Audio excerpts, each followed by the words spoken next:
You're watching Clublife 98, the best of a rollicking year in dance music and clubbing.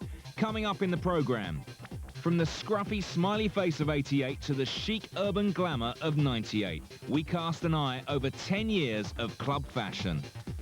Where house began, we take Frankie Knuckles back to his Chicago roots.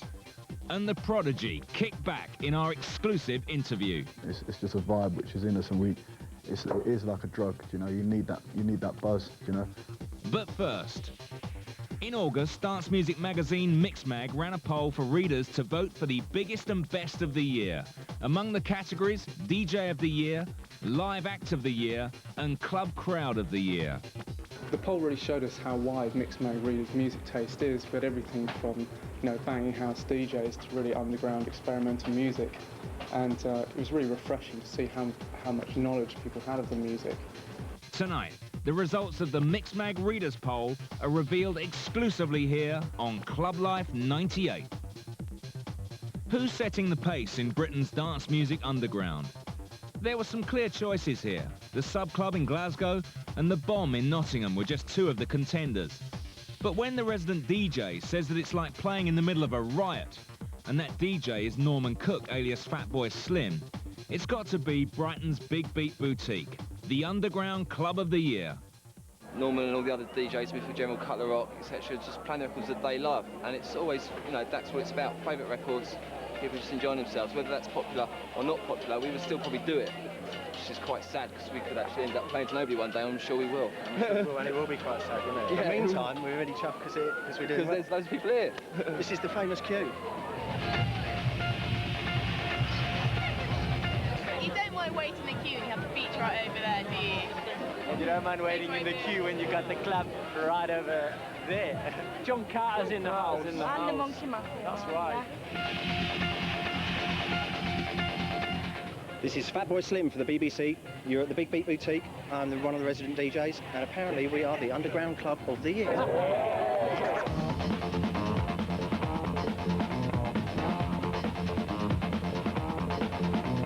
Underground, overground, wobbling free, that's what we are. The policy is anything goes as long as the speaker blows. So there's obviously a policy which is pleasing the crowd. The Big Beat Boutique Virgins.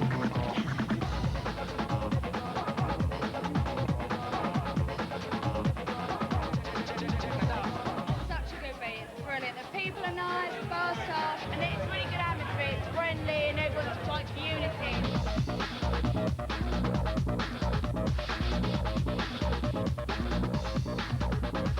We could sit here and take all the credit, but to be honest, it's that lot there that made it more, because if they didn't go mad, then we'd have nothing. When you put a really good tune on, everyone used to just rattle the crowd control, and it's like the noise of it. It's like the biggest ovation you ever get. You put a good tune on, they all go do-do-do-do-do. And I've always said that playing here is like DJing in the middle of a riot.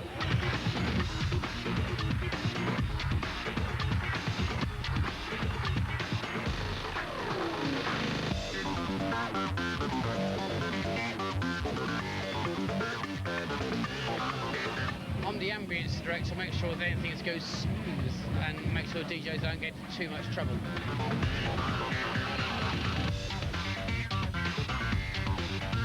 Yeah, it's my 19th birthday today, wicked. And the atmosphere here tonight is really, really good. It's really big beat and it's just really good. It's our era.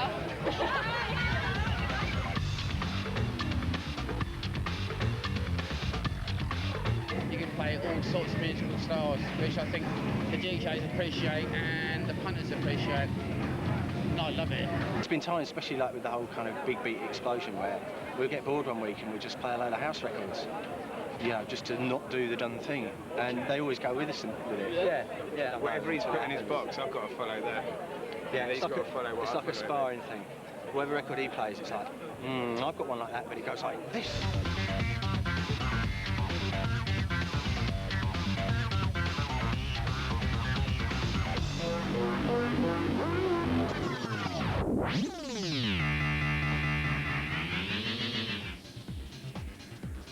Fashion. I've spent the last 10 years with fashion, hanging it up, taking it down, giving a ticket, taking a ticket. I've seen all sorts of styles come and go. And you lot, You all are fussy about what you wear. Sometimes even I lose track. So here, to guide you through the style maze, is DJ Paulette, who's taking a look at the eye catchers. Like the music we dance to, what we wear when we're clubbing is always changing. At this Mix Mag fashion shoot, they swept through the styles of the last decade. So, to make sense of it all, I talked to Wayne Hemingway of top label Red or Dead. So just briefly, let's sum up the changes in club fashion over the last 10 years. Let's take 88 to 89, for instance.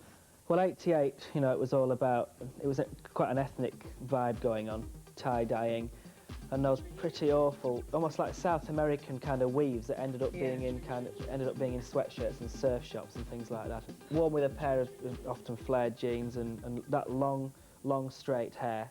And then in 89, at the time that really, that was a time where I think where babies took over this whole kind of thing about kids fashion. You had the kind of Junior Walton look of dungarees, you know, worn often with to have one thing hanging off. Yeah, absolutely. You know, half dressed. You know, half just in from the fields look. Yeah, smiley T-shirts, and then all these baby accessories. You know, the things of the whistles and the fluorescent jewellery with the incandescent liquid in it. This is a short sleeve, but we did long sleeve T-shirts with a baby on the front, and then all down the sleeve it had like babies all down. Yeah. And we were selling literally by the thousand. But the thing is, it was the acid house people wearing them, and it was the baby image, and you know, wearing them with the dummies because it was. Yeah, sure. And it was this really strange thing about we just by chance, you know, we'd done Space Opera, which was supposed to be about the future and it said don't worry about the future, in safe hands, and it becomes this kind of acid house logo almost. Yeah, absolutely. And there was clubs that started called Space Baby, and it was all because of this baby image. Why did people become obsessed with babies? Why did they wear romper suits? Why did they wear dummies? Why did they suck? You know, it became fashionable to go to seaside towns and get those... And buy the rock. The rock, and suck it. Now, I can't explain that.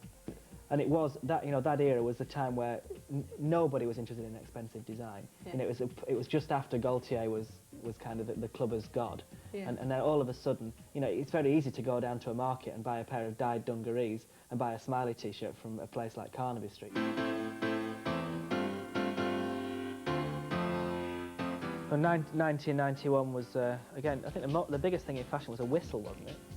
But it was like the baggy look, and then people started mixing it with tight sportswear. So you got your lads still wearing baggy clothes, but mixing it with either real Adidas and old school Adidas or kind of the faux Adidas. It was either 2 or 3 stripes. Yeah. And all the high street was selling the 2-striped look, and Adidas Adidas were going around probably like blue ass flies, thinking what the hell's going on here? Everybody's copying us. We're going to do 1991, which is like hardcore, serious party goers. Yeah, these were the ravers we know and love. They used to wear makeup, and then it used to run down their face within about an hour of being in. But it never stopped them from like doing it to begin with. The idea of Champion Sports, which is probably one of the naffest sports labels that's ever existed, and it's not even so naff that it's cool. You can understand if they pick up some really obscure old label like Bukta, which is like or something like that, like an old school label. But when they pick on something that's kind of associated with Jane Fonda or something like that, it's kind of that might come though. You know. From sort of 1991 days, there was a complete change as everyone started to dress up. The clubs started to have door policies.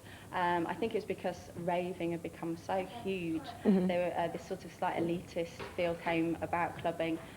Became more specialist, house clubs started, and so everyone started to have to dress up to get into the clubs. Yeah, people started then, it was this new wave of London designers. There was John Richmond, there was Nick Coleman, there was Mitch Kokashino, and it was all about, it was then about logos and a bit of a sharper way of dressing. I mean, it was becoming okay to spend money on what you were wearing. Yeah, but again, that became kind of mass market very quickly. The idea of wearing Destroy down your, you know, it almost became like Boy London within a year, and it hit places like Mr. Byright very quickly and all those kind of stores. Yeah. There's never been a time where the label mattered. It was the person and how they put their outfit together that mattered, and all of a sudden it was about the logo. Then for women, I think it also became a lot sexier. You could make an effort. Yeah, it made an effort. It became quite glam, and it was almost like you could almost see like bits of goth coming in there. There was a crucifix look and the white faces and things like that. Yeah, but I mean, also pop stars had a lot to do with it. Say everything that Madonna was doing at the time. Yeah. So then we move on to 94, 95, and what were we seeing then? Well, it started off like with Marabou and with a bit of like the Sign of the Times type look, and you know, quite kitsch and quite glam. And at first, you know, you'd look at it and think that, you know, that's getting a bit more clubby. That's how it should be. But because of the sheer mass people that were doing it, it became homogenised very quickly, and you end up with the kind of pre-Spice Girls look of crop tops, pierced midriffs, mini skirts, and high platform tiger boots. print, leopard print for girls and for boys. Well, 96, 97, two things kind of came together. There was no such thing as anymore as the indie kid and the club kid, and like, whereas in the past, a club would never have wanted to look like somebody who was in an indie band. Somebody like Jarvis Cocker would never have appealed to a club kid. Yeah, this is what we're seeing. You know, it was all right to look like an indie geek. It was all right to wear an anorak. You couldn't really tell what kind of music that person was into, other than that they were quite cool. Yeah. And it's something, you know, it kind of appealed to me a lot more this last few years, and it's been going the way that I would think it should go. It's not trashy. You could seek out individual things. You could wear a second-hand Grandad top with a 70s printed American NAF golfing shirt or something, and put a pair of geek glasses on, and that was fine. Yeah. You could even have a bad haircut. Well, bad haircuts are us these days, aren't they? So what about 1998 and then on into the millennium? What are we going to see? What are the predictions? Well, my prediction is that it's all about individuals now, and it's all about dipping into, you know, the leaders are going to dip into a bit of designer wear, a bit of second-hand, a bit of stuff that they've had lying around for a bit, you know, mixing cool shapes and layering with a bit of irony here and there, and just pushing on and pushing on, and not certainly wanting, when something becomes mass market, not sticking with it like happened in the late 80s and early 90s, but moving on quickly and reinventing and change and wanting to move forward. I mean, we're entering into a new millennium, and you know, the last thing you want to do is stand still. Yeah, absolutely. Well, thank you. Cheers.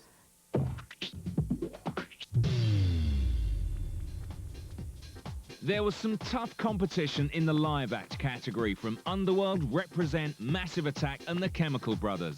But Mixmag readers voted overwhelmingly for the one dance act who've taken the live experience further than anyone else. They played in Moscow, Beirut and Brazil, won more awards and sold more records than any act in dance music history. It could only be the Prodigy.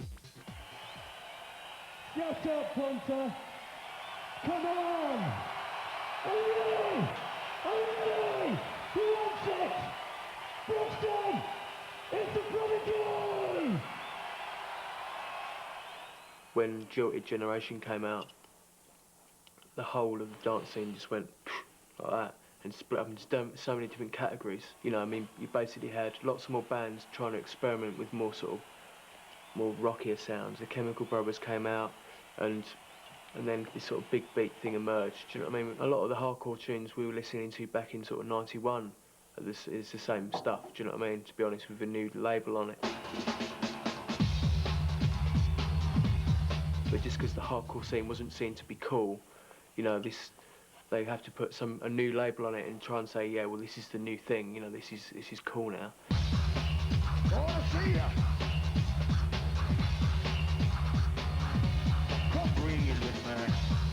It's like when people tried to label us a techno act in 91.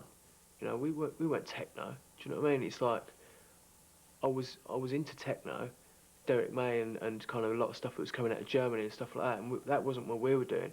But it was an easy label to have put on us, you know. But we didn't want that. You know, we were like, no, we're just a hard dance act.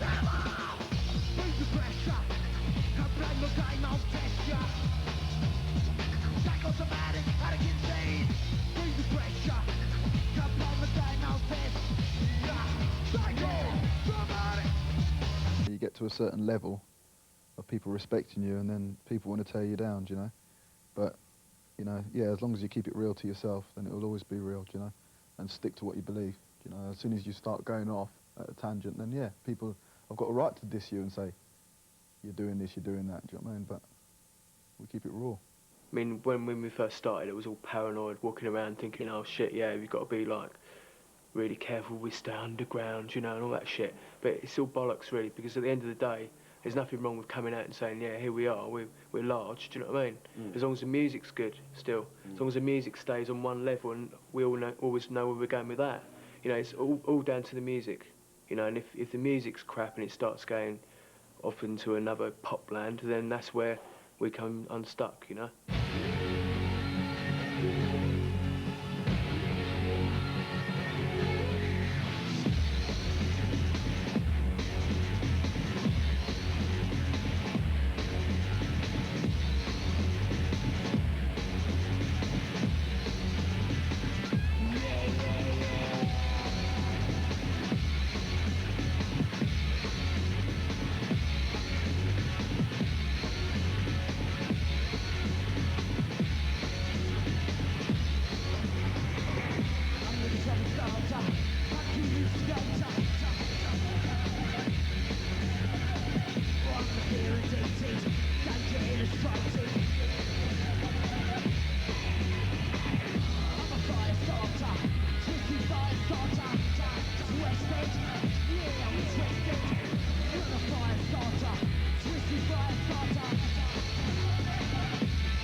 One thing you need to clear up, what people don't understand, they think that we go out on stage and it's all theatrical, you know? It's not theatrics, do you know what I mean? It's not something where we just go out and think, oh yeah, we're going to do this, we're going to do that. It's all vibes which we feel inside, do you know what I mean? It's just the way we express ourselves. And so it's not an act, you know, it's not a show.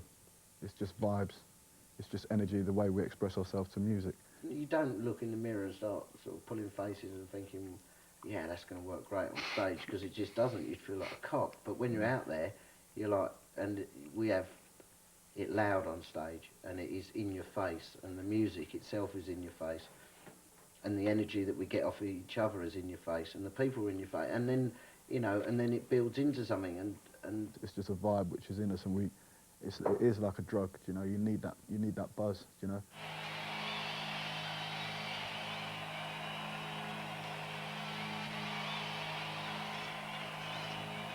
In the dance scene, we was just limiting ourselves and just listened to dance music and nothing else. You know, and we realised that, we got to a stage and realised that there's more music out there, more ideas to take upon and take on board, and just new inspirations and put that into the show. Like, you know, me and Keith, we get buzz like 2-3 years ago, it was Rhythm of Life, wasn't it? Yeah. And then even though we had the nerd tracks in there, that still was like the springboard to sort of bring the energy up. Because it was quite confrontational. Yeah. Confrontational between me and Smack Keith. My Bitch Up goes down really well. Oh God!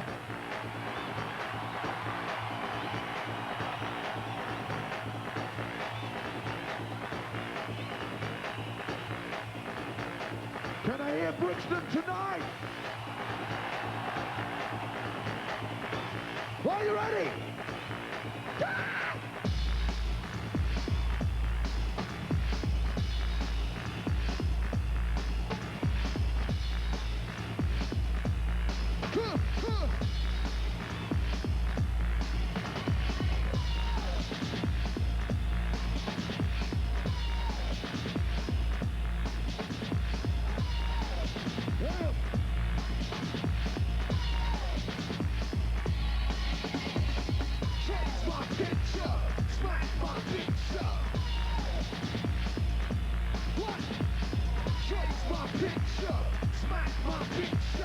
Beirut is pretty mad.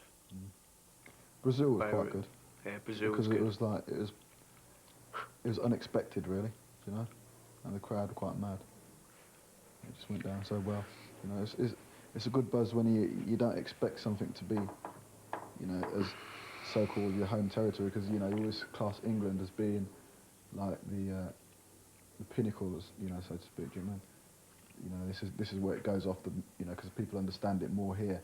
You know, and when you go to other countries and they go off in the same way, you just give them respect. Beirut was good though, wasn't it? Because all through the day when we were sort of setting up, it was on and off, and like it was in like a car park in the middle of sort of the city, and you can imagine the sort of backdrop, loads of bombed out buildings and stuff, and then it started to rain, the stage blew down, and we actually ended up going on in the rain, and to the left was like a big sort of bypass, and there was about 3,000 people standing on the bypass looking over the stage. So it was pretty much chaos in the whole city, do you know what I mean? That was really good. We was like the first band to be there for, who was the last person? 10 years or so. Shirley Bassey or something. What the hell said? What the hell said? What the hell said? I hate Russia. I mean, Russia's the most depressing place I've ever been to. It's like, the sky is actually like 100 metres from the ground, and then that's it, just grey. And I've never been so depressed in my whole life, but the show was incredible, you know. And I couldn't wait to get out there. I would have sold my gran to get through customs quicker. What the hell said? What the hell said?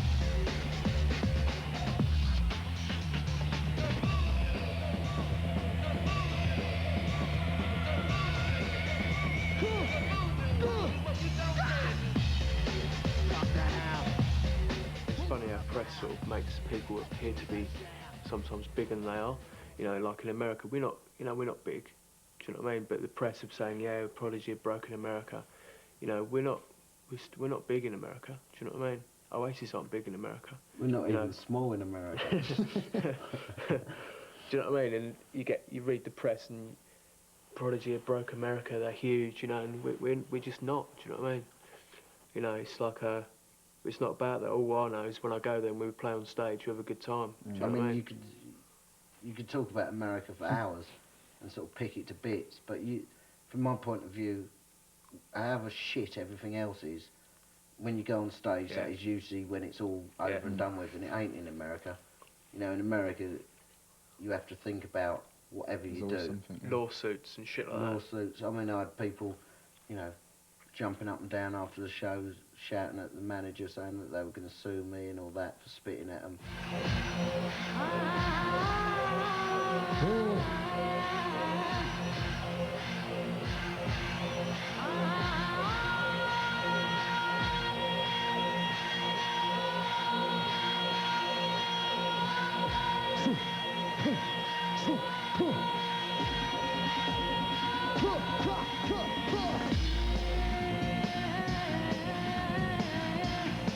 That's what I fucking do. Yeah.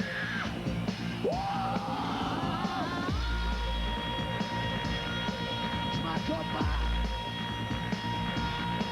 Crack up my. Turn up my. Ignite my. Play with my. Turn up my. Switch on my. Smack my beats up. You know, you go out into the crowd and stuff, and I really enjoy that. But they hold everyone back, and you know, if anyone makes a break for it and trips over, you sue. You know, they really sue at the drop of a hat, and it's almost as if they don't realise that they're putting a cap on all their entertainment, because you know, shows aren't just shows. We turn up and you see all these seats in front of you. You know, we just can't do this. We can't have all these people, you know, sat in front of us. We're not used to that. And, you know, it's just frustrating. The whole place winds you up. Say the hip-hop business over there. Business, yeah, it is a business. But, like, you know, loads of bands sell out over there, don't they? They kind of use stupid samples and real commercial shit and earn loads of money. But no one ever says, hang on a minute, LL Cool J, you really sold out there. You know, you used to be like really sort of cool in the hip-hop scene. You've really sold out. Do you know what I mean? And then just because he's got money, he gets respect. Do you know what I mean? He's got his own sitcom now. You know, what's that? Do you know what I mean? I used to respect that. I'm going to get shot now. That's your fucking lot.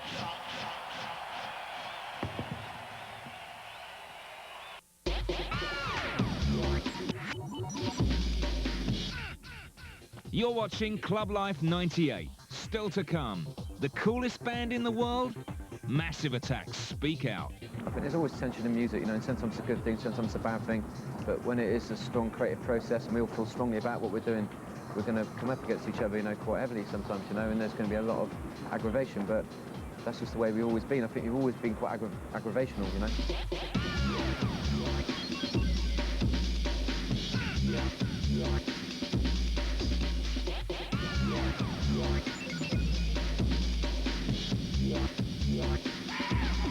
It's just all here, all the people are here from years gone by, like top DJs, etc. So, yeah, it's quite spiritual as well. For me, all my dreams have come true here. Everyone looks after one another. Scratch my back, I'll scratch yours, sort of thing. Met loads of people from across the world. Get up performing to it. It's easy. It's hard. Just got to have it in you. Just got to get up and go. Track of the summer, I could say Stardust, but I'm not going to.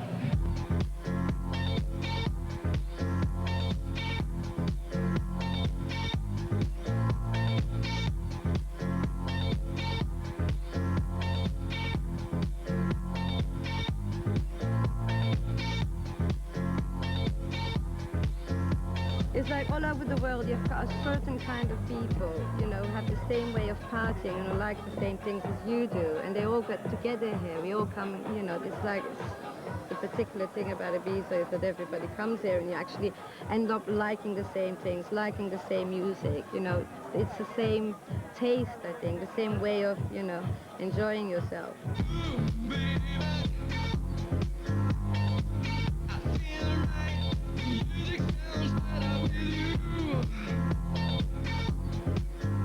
To come here is like where I learned, you get what I'm saying, and understood a bit more what was actually going on back in the day. So like, I come here every day to try and come back every year for the energy of it.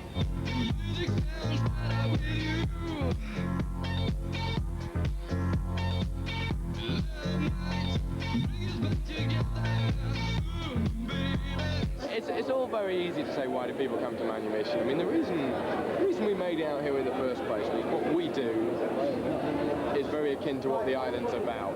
We're atmosphere based. It's about party. It's about entertainment.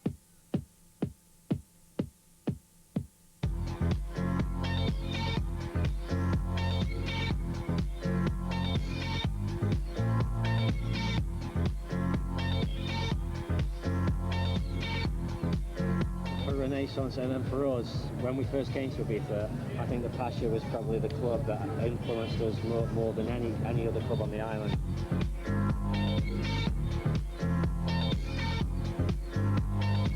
It seems that you're with a set of like-minded people. People come to this island, they've been influenced by the island, and that's what creates this unique atmosphere and makes it such a unique place. It's kind of like-minded people all coming to the same place for the same reason year after year. Love might bring us back together. I feel so good. That's what Ibiza is about. You know, you go out there and you share and you're together because we're, you know, every kind of people gets together. Love might bring us back together. And suddenly they go into another direction, and it has to become all very VIP and snobby and celebrity and stick together between us. And if you start doing that in Ibiza, things go wrong. You know, you can't do that. Stop that. It's not nice.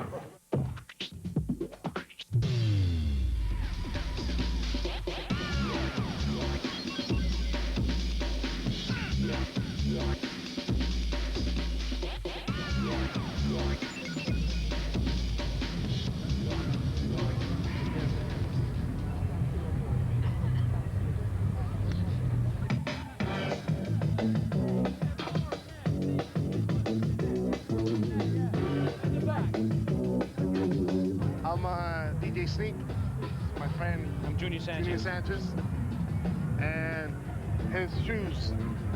This is what Creamfields is about, right there.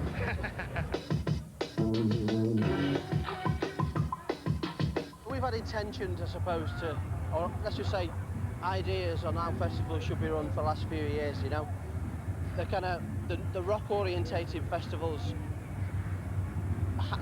in a way to us, hijacking the dance world by giving them a little tent on the side of a field. It's not the way to do it, you know. So when me and Fiddler approached us in beginning of December, you know, it took us about 5 seconds to say, yeah, that's a good idea, really.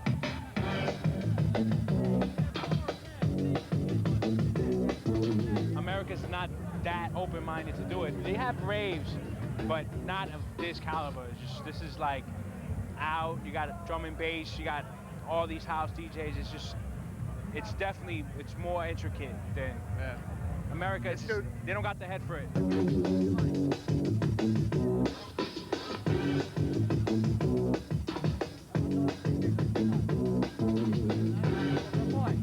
The people that we've invited here, like full cycle trade, bugged out, are the people that we feel are the best at, in their field, really. They're the cream of what they do. We don't do their thing, but if we did, we'd like to do it like them, you know what I'm saying? All it is about enjoying yourself and playing records to people and making them dance. Some DJs nowadays just like think that they are doing something that is like so important. It's important to a point, but it's not that important. People ask DJs when they started DJing, as it's one of those perennial journalist questions, right? And if you get a bit old and a bit over the hill, it's a bit like asking a woman their age. You simply don't do it. So I'm not telling you when I started DJing. It was sometime around 1995.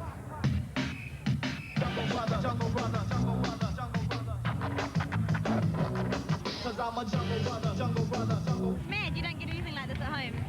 Just people and the music just pumps over here. Some really good DJs. It's piping! There's 30,000 people out there in the middle of the night, and the music, 90% of this music is not played daytime on Radio 1. So that's underground. Really superb. Yeah. It's a blast!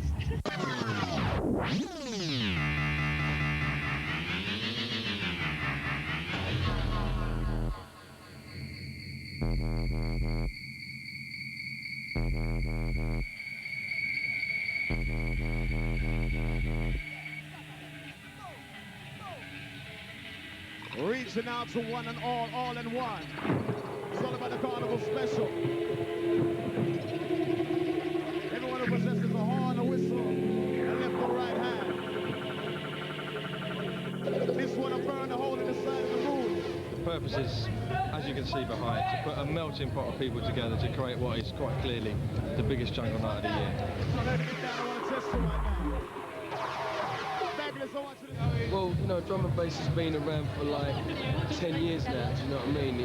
In the last 5 years, it's cultivated itself and moved on. And with the likes of Ronnie Size, Goldie, Voltec, loads of other artists signing up and going forward, it's just opened the doors to the majors, do you know what I mean? So more people are taking notice, more people are getting involved. And for the first time, England has had its own music, do you know what I mean?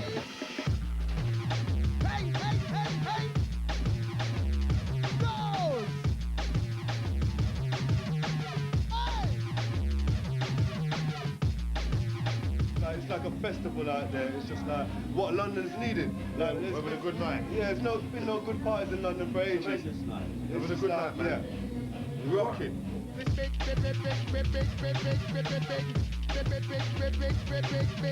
just enjoyment, you get what I'm saying? It's like too much people specify where you're going, what's happening. We're just enjoying it. And I think that's been the success of V, you get what I'm saying? Not trying to look too far into the future, just taking things as they come and just enjoying it. Sounding fine, but the lights up down back the beat line. It's another fight up in line by line. Watch with the beat, we keep it inside. Sounds so fine. Frank with the rhythm, now check the bass line. Check for the mix, we keep it inside. Select the treble, select the bass line. Sounds fine. Back is the rhythm, must go rock your mind. Like we've done a lot of travelling, right? We've been to a lot of places, and I think that's what makes London, especially one of the most unique places in the world for clubs. Do you know what I mean? That fact that you can come over it and it's such a melting pot of styles and musics that people come from abroad and they appreciate it. Because you can be stuck in like a club in Italy or anywhere in Europe and just be hearing like techno or be hearing like one particular thing. But you come here, you look in Time Out magazine or you look somewhere like that, right? Then you're going to see like a whole lot of things. And that's the unique thing about London, do you know what I mean? Where's the dust of it gone? Such reality as something.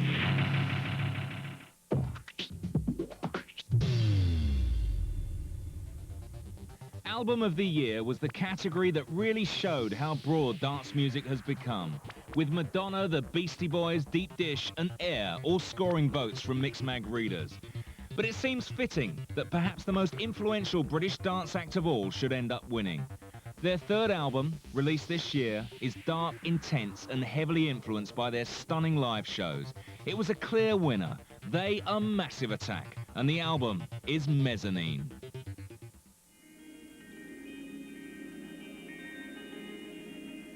Well, yeah, our records have got some glimmer of hope in them. You know, I wouldn't say it was all dowdy and dark. You know what I mean? They're quite positive, and I think they're quite real.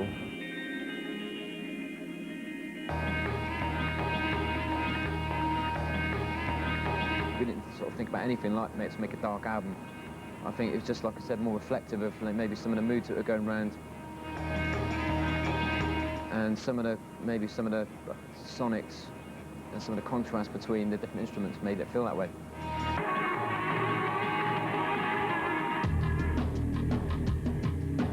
It was quite a difficult record to make in places. I think we knew that it wasn't going to be as accessible maybe as the previous album. Recollect me, darling, raise me to your lips, two undernourished egos, for rotating hips, holding to me tightly on a sliding scale.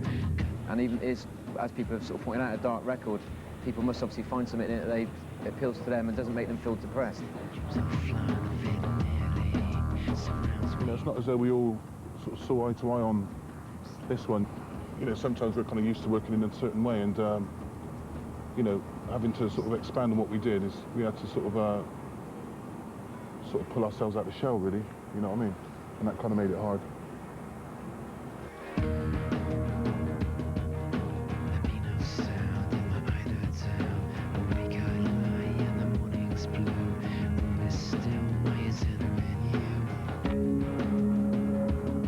There's always tension in music, you know, and sometimes it's a good thing, sometimes it's a bad thing, but when it is a strong creative process and we all feel strongly about what we're doing, we're going to come up against each other, you know, quite heavily sometimes, you know, and there's going to be a lot of aggravation, but that's just the way we've always been. I think we've always been quite aggravational, you know, and very stubborn as well, so it's part of it, really, part of the process.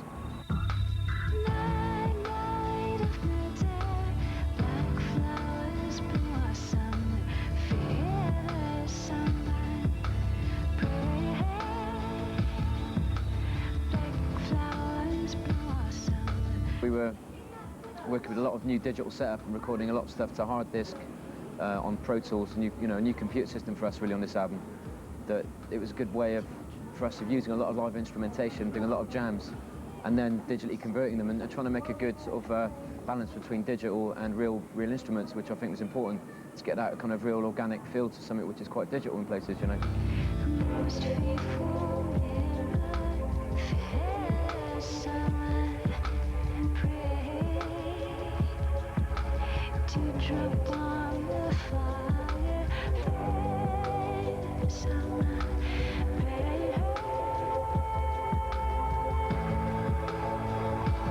Bristol's always had quite a strong musical community, and we've obviously met a lot of people, collaborated with a few people, and it felt natural for us to want to sort of have an outlet to put some of that stuff out.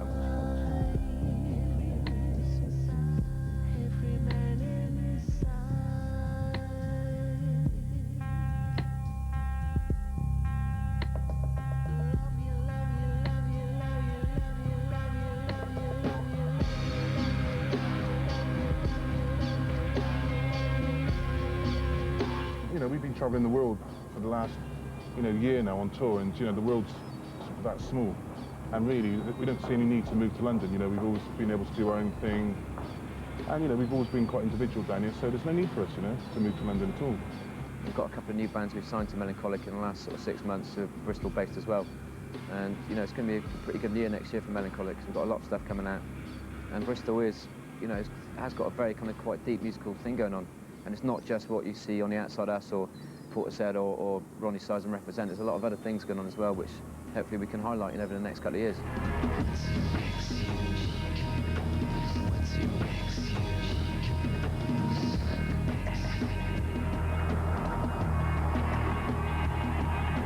We will all write, we will all sample, we will all sort of like put lyrical ideas down. We all have the capability to mix and arrange tracks the way we feel is right. And that's probably why we argue so much, because, if we all had set roles, set instruments, then we'd all rely on each other to make the whole thing complete. But I think to a certain extent we all have the knowledge and have all slightly outgrown each other in our knowledge, you know, so that's because we all have quite strong visions. It makes it quite difficult sometimes to come together, you see.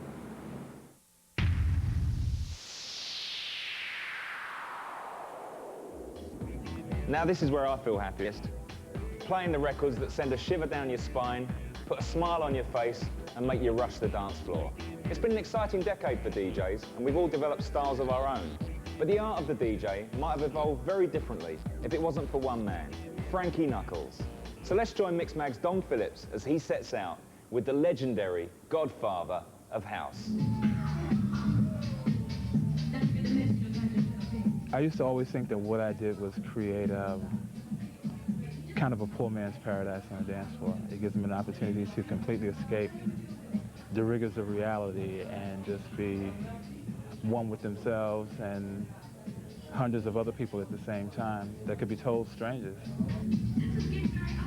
Frankie Knuckles' story is the story of house music itself. Born in the underground gay clubs of New York and Chicago, house is now an international sound, and Frankie DJs all over the world. So I asked John Brown, Frankie's tour manager, how it all began. Do I recall when I met Frankie Knuckles? It was about 23 or 24 years ago, and I was working for Kool and the Gang. He was a disc jockey in New York City, and he was coming to pick up records. And we just hit it off, right? We had a similar sensibility about music and a similar sensibility about human beings. We both enjoyed really deep soul music. We both really had a taste for it, you know, and it was great. It was a great time. It was the early 70s, and we really, all kinds of music was being played.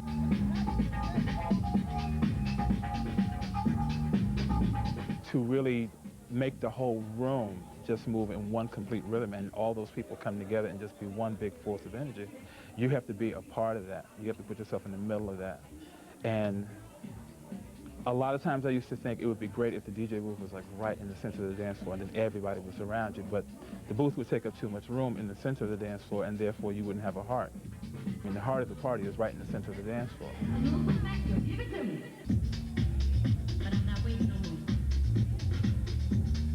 A hot dance floor in Ibiza, and the crowd locks into Frankie's sound. He developed this distinctive style at the end of the 70s at a Chicago club which has since passed into legend, The Warehouse. I'd already been playing in New York for 5 years, and when the club closed, it was kind of depressing to me because it was one place it's the only place I had ever really played, and I had only really known. And so when I got The Warehouse, it was an opportunity for me to build something from the ground up on my own. And more than anything, I wanted to make it a world inside of itself, and I wanted to make it the kind of place where people will come there and really rejoice and be happy about who they are.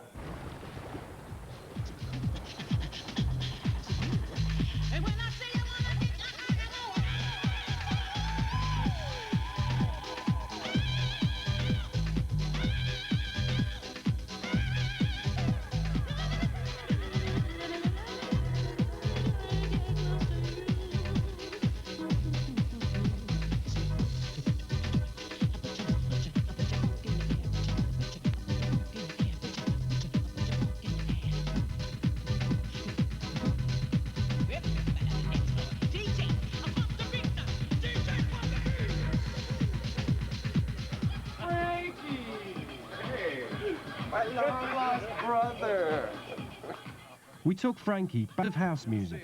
A trip like this would be incomplete without a visit to the original site of The Warehouse. No longer a heaving club, it's now the office of a firm of lawyers. So Frankie, 206 South Jefferson, site of the original warehouse. It's been a while, eh? It's been quite some time, actually. Bet you never thought you'd be coming back in this building. I've passed it many times, and, you know, Frederick and I will drive past here when I'm usually visiting. We'll stop and blow kisses to it, you know, say prayers, you know, 'cause it's like Mecca. But no, I never dreamed that I would actually be walking back up in this building again. So how long has it been? 15, maybe 16 years. We closed the warehouse in 83. 1983? 1983. Okay, let's go in. Okay.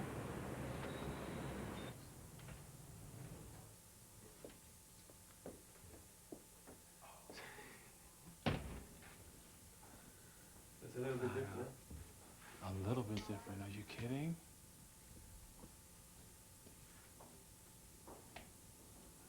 I'm gagging.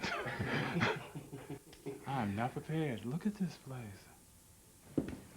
Because right here was my record closet. Well, this? It was bigger than this, actually. I mean, they've walled it in somewhat, but this is where I used to keep all my records at, underneath the stairs here. They've completely replaced these windows, because what we had up here were glass block windows. And at the top, we have vents up there.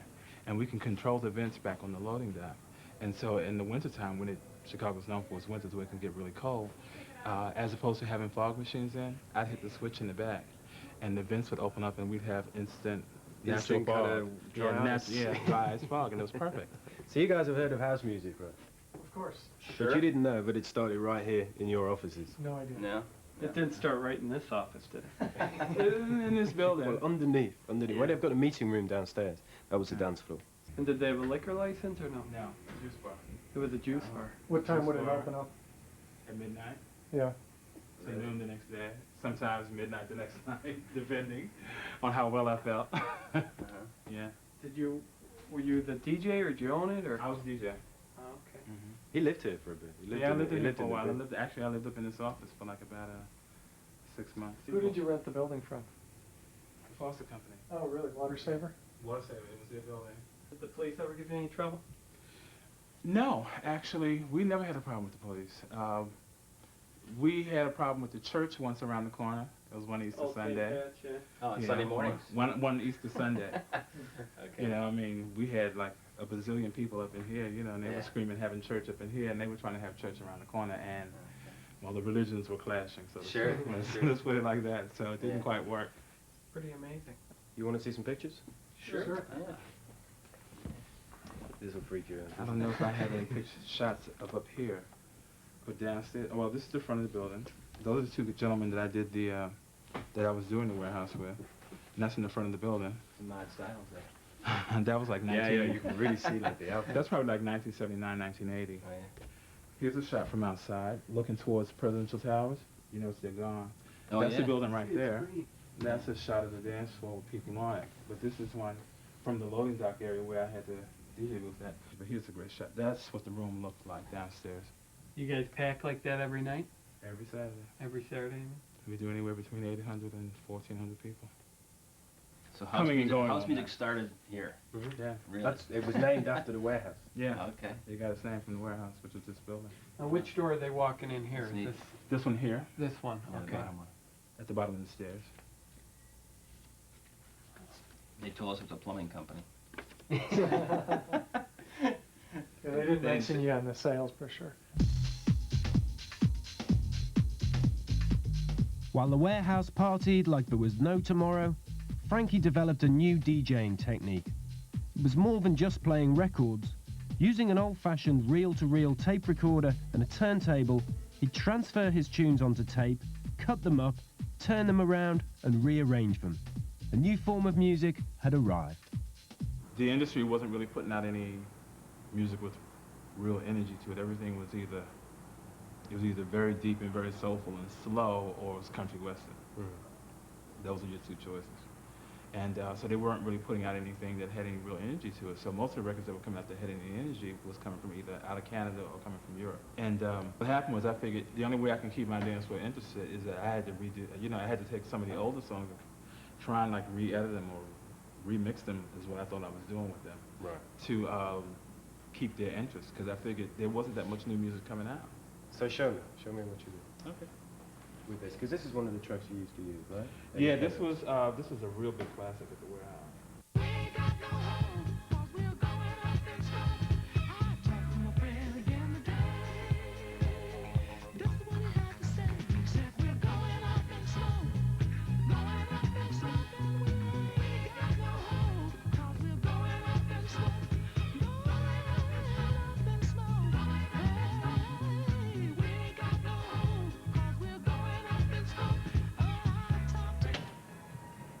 Oops. Ow. Every good DJ scratches a record every now and then.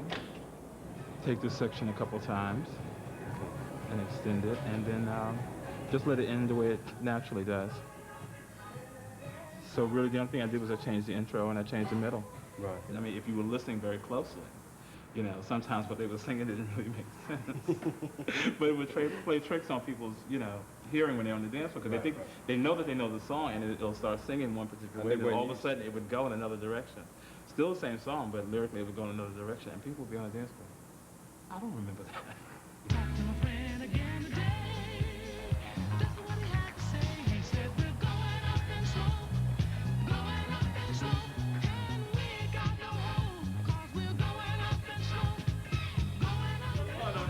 The night before going on a tour of Japan, Frankie got together with some of his friends from the warehouse days. The DJ and his original dance floor had been reunited. It was time to reminisce. The only clubs that actually had DJs in them were the white clubs on the north side. And the only clubs outside of that that had a DJ in it was the warehouse. And there were no black DJs playing in any of the clubs on the north side, you know. And remember how all those clubs like Alfie's and Blink, they all had quotas for how many blacks they were letting in? And stuff like that, all that kind of stuff. Broadway and Melody? All of them. Inspired me to join with Michael when I came to Chicago myself, because, you know, they antagonized us at the door, so, you know, I wasn't accustomed being out of New York. Right. Oh, yeah. Yeah. They asked me for so many IDs, I couldn't believe it. I said, well, do you want me to bring my mother and the doctor? As the city was taking hold of this here particular new effect of style, lifestyle, living, I mean, we're talking about in a period when America was going through a sexual revolution. It was fun to be this. You had to have a gay friend. You had to have this, that, and the other. Remember all these straight kids that were running around pretending to be gay? Just so they could get in? The true perpetration of a fraud. Just so they could be a part of the The sheer essence of it created a style for people to say that, you know, wow. The word out on the street was, have you heard about this here club right here called the Warehouse? It's it is something else down in there. You won't believe. But wait, could you remember when you could go to another party and if you saw a person dance a certain way, you knew they went to the warehouse? You know that's the house kids right there. They go to the warehouse. They go to the warehouse. Now, this is interesting. The first time I actually heard the word house, first time I heard them call it house, we were out on the south side, and we were driving past this bar, and there was a sign in the window. It was like a little tavern, you know, an Amen corner or something like that. Okay, and there was a sign in the window that said, "We play house music." Oh. I said, well, what is that? They played at home. No, that music that you play down at the warehouse. Okay. What they said. I was like, really? Also, what made it unique, I think, was that when you could get up at 4 o'clock in the morning, sometimes 5 o'clock in the morning, make your way down there. A lot of people didn't have cars. You get on a bus, you get on a train. You get there at 6 o'clock, and you can stay there to 12, sometimes almost 1 o'clock. And you have as much time as you need to jack, as hard as you jack. You go in and you say, my God, it's a world in and of itself, and look at that, and look at that, and look at what they're doing, and listen to that music, and look at what the music is doing to him, and look at what she's got on, and oh my God, you know, and then my mother, I got a mother coming to the club story. My mother came to the club one night with my best friend's mother. My mother had a 45 in her jeans, and she met Robert at the door. And Robert said, hello, how can I help you? And she said, I'm here to retrieve my daughter, Elisa, and it was about 2 a.m., I guess. I wasn't even at the party yet.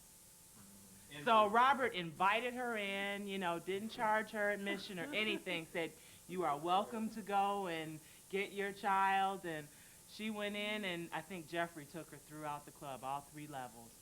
And they came out empty-handed, and she said, this is where she spends her Saturday nights. I can't believe it.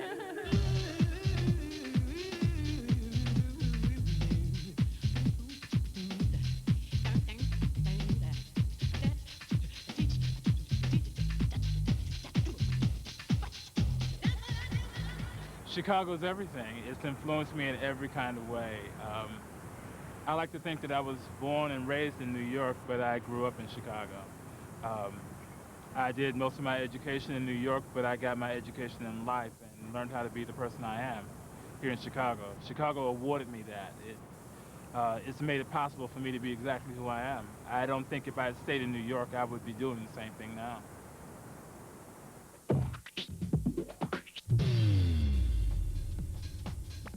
Who are these people, and why have they been voted Club Crowd of the Year? Stay with Clublife 98 and find out. Every great record needs a great remix, and there's been plenty of choice for DJs this year. There were votes for Sasha and his remix of Madonna's Ray of Light, and for Norman Cook, yes, him again, with his remix of Corner Shop's Brimful of Asher. But it's Germany's Narlin and Kane who've come up trumps with their 98 remix of Energy 52's Ibiza classic, Café Del Mar.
is a total angel, and we play lots of music here at home, so he likes to dance a bit like his nanny. Doing you dancing, that's right.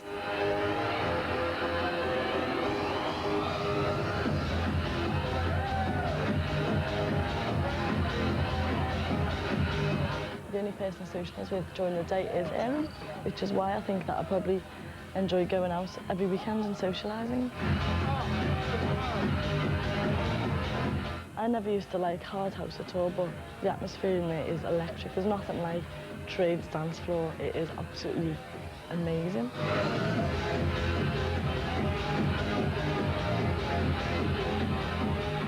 I go there with a lot of my gay friends, and for me personally, I prefer to go to gay clubs. And I mean, I've got a lot of straight friends that go there, don't get me wrong, there's a lot of straight friends, and they feel the same. I think, you know, they can be completely silly without anybody really judging what you're up to. I mean, it's full of all different sorts. You've got like huge, big, muscly guys who are half naked in their jeans, flexing the muscles. And then you've got like really skinny guys who've also got no tops on, but, you know, it's just like anything goes. I can see the swings. We're gonna go on them. Lately, nannies have had a lot of bad press, and I think they think, oh, nanny's a party girl, she's no good. I think I'm quite good at my job, and what I do for weekends is my business. If I had a baby and I was to hire a nanny, I wouldn't hire one who didn't socialise over weekends, because how's your baby going to learn any social skills?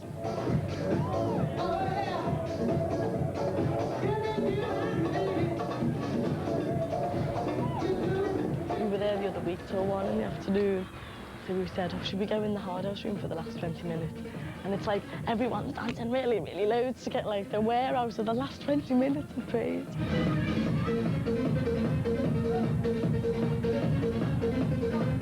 You catch someone's eye and they're like smiling, yeah, you know, it's really, really good. And then you come out of there, and if you've forgotten your shades, it's definitely a crime, because you have to have your shades when you come out to trade.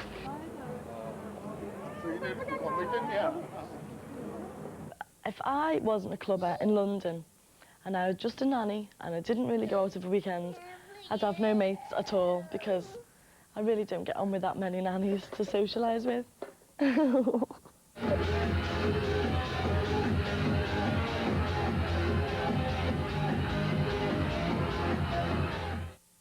On the 2nd of July this year, Clubland was stunned by the tragic news that Tony DeVee, one of Britain's best-loved DJs, had died. After 20 years as a struggling DJ, Tony was finally getting the recognition he deserved for a sound that was fiercer, yet funkier, than anything else around. He played every major club in Britain, and most of the minor ones too, and throughout it all, he never stopped smiling.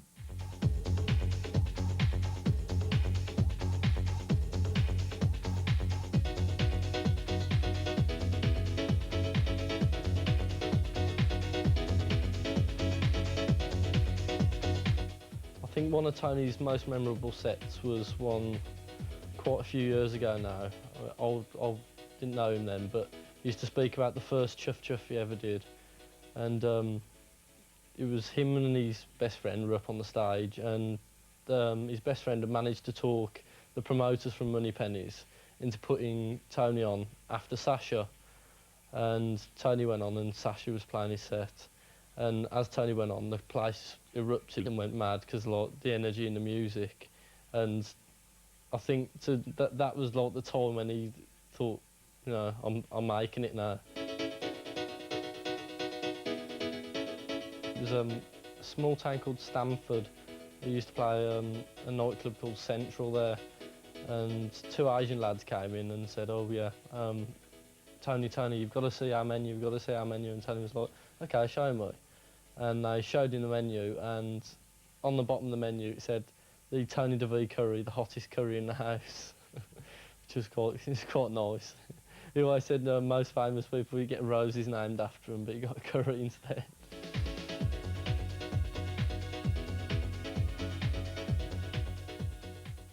I think it's really sad that he was taken away from us just when he was given the opportunity to really, really speak. You know, just when everyone would have been really ready to hear his music and to hear his records. You know, it all had to stop. I think that's really, really rotten. Clubs like Trade is so well known around the straight scene now, which that you just wouldn't have happened without Tony. There's no way it would have crossed over onto the... I mean, it may have done eventually, but nowhere near as soon without the Tony connection there.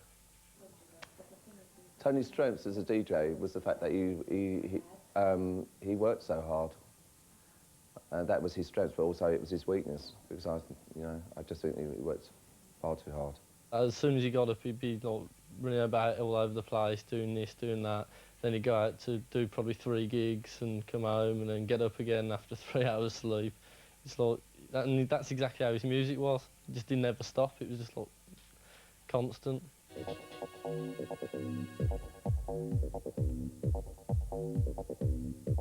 Even when he was doing remixing and when he was still DJing maybe 4 or 5 gigs a week around the country, he still kept down a full-time job. And when he gave up that full-time job, that man was out there. He was working it all the time. He would always make sure that the people were having a good time. If they weren't dancing to the music, he put on something that would make them dance. He's very unique. He just had a lot of time for everyone. Anyone, whether it was some sweating clubber to, his family, his friends, he was always there. He'd go around to his mum's once a week, twice a week. He'd, be out with his best friend Alex like one or two times a week. He'd always be with people who really mattered rather than the people who were in, if you know what I mean. I literally had been in the office. It was about 15 minutes, and someone said it was actually Simon Sadler from Kiss phoned up, and the lawyer that works for us one day a week. He said, there's someone on the phone. I said, well, what's it about? Because I was having meetings at the time. He said, well, he said, it's about Tony. And I said, well, can you tell me I'll phone him back? He said, no. He said, he's dead. So it's like, it was like 15 minutes, so it was like, it really threw me because it had been such a shit summer. And then to come back to find out that, your friend of 7.5 years and the person that, helped to build your name and club has also died, it's a bit of a shock. One of Tony's friends said after he died, he said the reason why it had happened was obviously God needed a DJ and he'd picked the best one.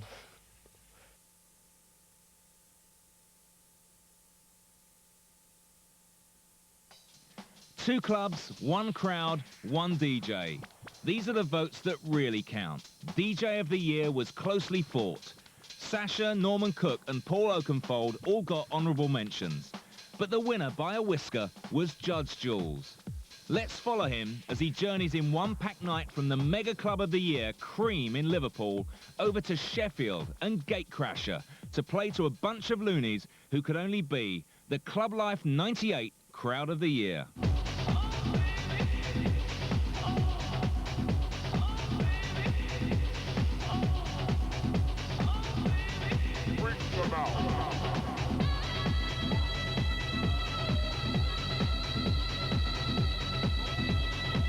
Well, I'm very pleased and proud that Cream has won Mega Club of the Year in these awards. Freak them out. The freak them out.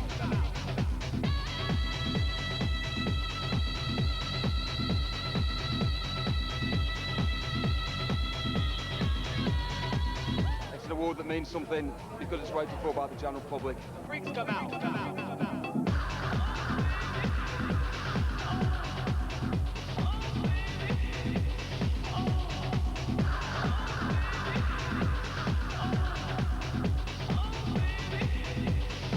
Well, the crowd at Cream is second to none. I've only been here 2 months and I've been blown away at how friendly and up for it they are.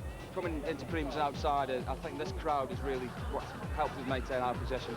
Nice door staff. Nice door staff. Actually, have a conversation with you rather than just tell you where to go. Ask these, I can't big myself up. Ask these. We come to Cream because my auntie knows the manager and they're very nice. So we come down because the music's great and so is the atmosphere. And you've got all different groups. And people are very friendly.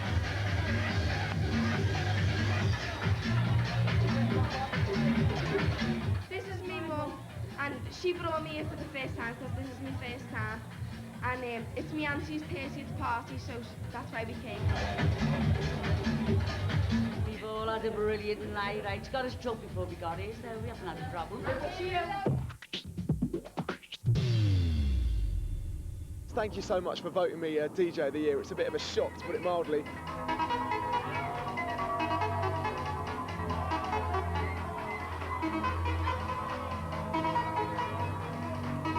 as a law student studying law at probably one of Britain's best universities, watching all these people go off to be barristers and solicitors, and I almost had to mumble under my breath when I graduated, I want to be a DJ. Looking back on it, probably I'm the happiest person of the class of whenever it was that I studied.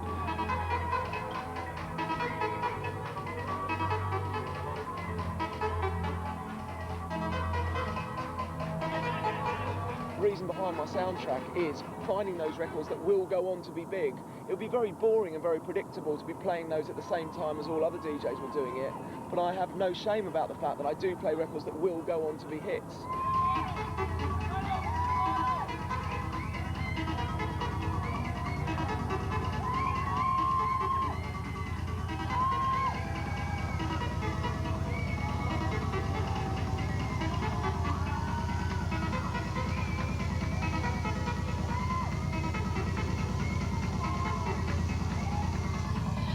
It's a guaranteed night, you know it's going to be good.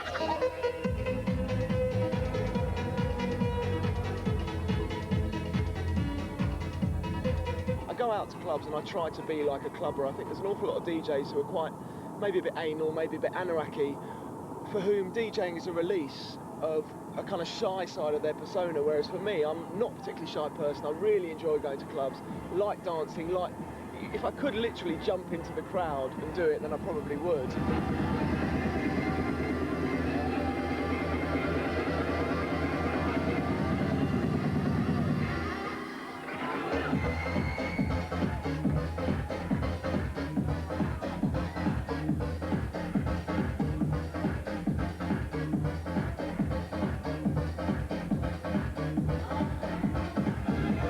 Nice that there's an immediacy of feedback that you get in a club situation that you simply wouldn't get in a rock concert environment. Okay then, at this point we are faced with a stark choice. Do we all go home or do we make rather a lot of dips and get perhaps one, if we're very lucky, two more tunes?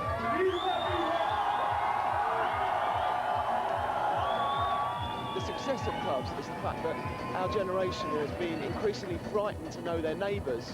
And I think clubs are the last bastion of an opportunity for people to go out on equal terms and meet people they've never met before without any degree of fear. And that creates the warm environment of the dance culture.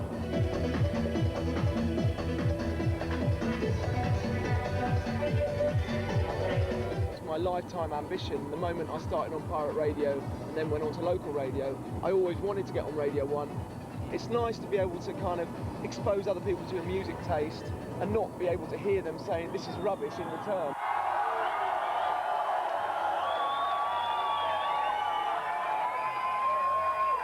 I think we can get a whole lot louder than that. This thing's going to go on for a long time. I count myself very lucky to have been in the right place at the right time, but I'm doing what I love.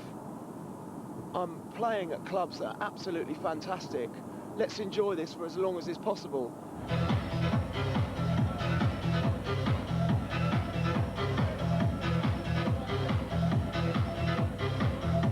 We're on our way to Gatecrasher's 4th birthday. It's 4:10 in the morning. We've got about 52 minutes to get there, and we've probably got about an hour's worth of journey, so here's hoping we'll get there in time. What do you expect from Gatecrashers, the sexiest people in England in here? John's like the Gatecrashers mascot always. Oh, no, really? No, don't. I've been going to Gatecrasher for a long time.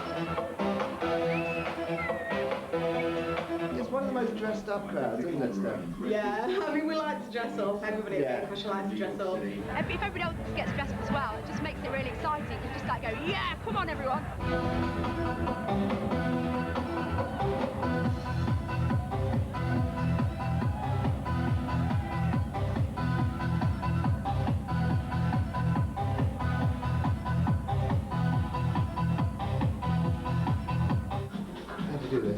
It's just a hook. I know I've got hooked You attached to my chainmail. Oh my god. I love the chainmail, but I'm not sure about the chainmail. Well, let's have a look at it. You're still hooked. You're hooked. You're hooked on my nipple. There's nothing better than like coming here after you've had a hard week and just letting your hair down. It's just the best thing. And going wild.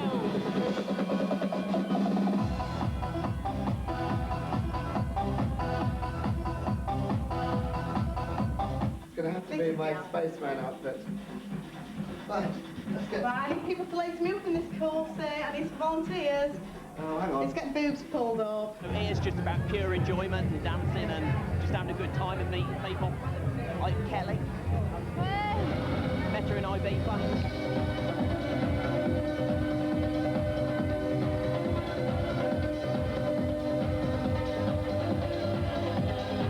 This is my spaceman outfit, complete with the flashing, vibrating gun.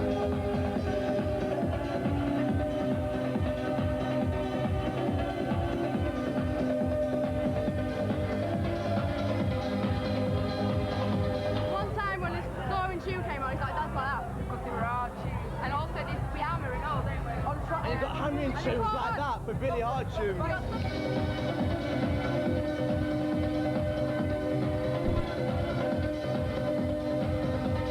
That's the driving fear. And then, gay crush people are so mad, we've got still dancing, where we just lay on the floor, dance for a bit with arms in the air, and just sit still, lay still for about half a minute at least, and just be mad. We are the maddest bunch of nutters in the whole of Britain.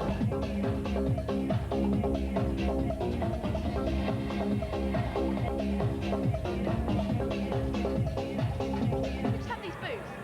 Are they nice boots? Are they nice boots? The women dress very sexily here, yeah, and just... But it's done tastefully. The blokes here respect that. They don't lecture the women here. They enjoy having women show themselves off in a sexual way, and it adds to the atmosphere. It kind of really makes everybody buzz up a bit more. Homemade. We made them, yeah.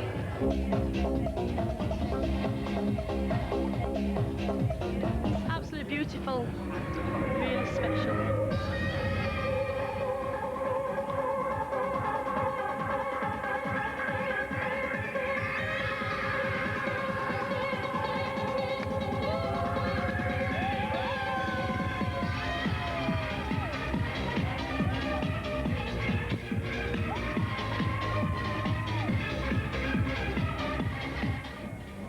Yeah, love it.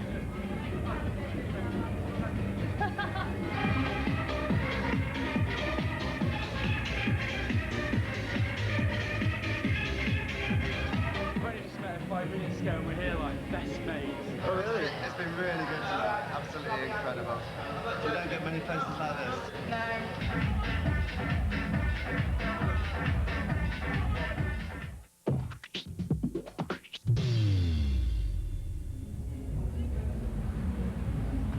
Wait, where do you reckon you're going? Eh? Eh? You're not on my guest list. Nah, I can't see your name down here anywhere. Well, Sunshine, you ain't coming in, and don't bother arguing. I've turned away some seriously big names in my time. For starters, there was... All right. Yeah. Yeah. Right, yeah. Yeah, if you say so. Right, if you insist, yeah. Apparently the promoter says you can come in. Special case.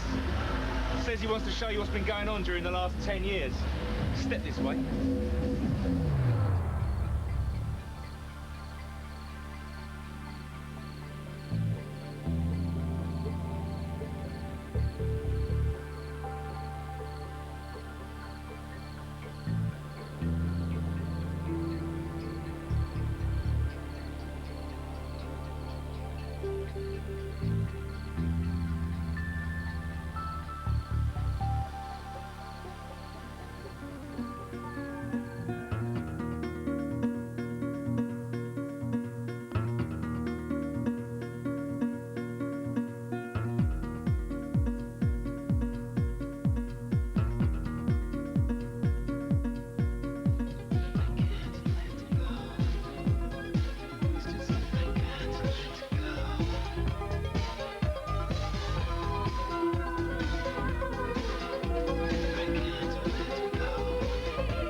Now, it certainly looks like you lot had a good time in 1998. Come to think of it, you've been having a good time for the last 10 years. I wonder if you'll do the same in 1999. Will Clublife ever be this sweet? Or will it all go a bit, well, Pete Tong? Stay tuned and find out.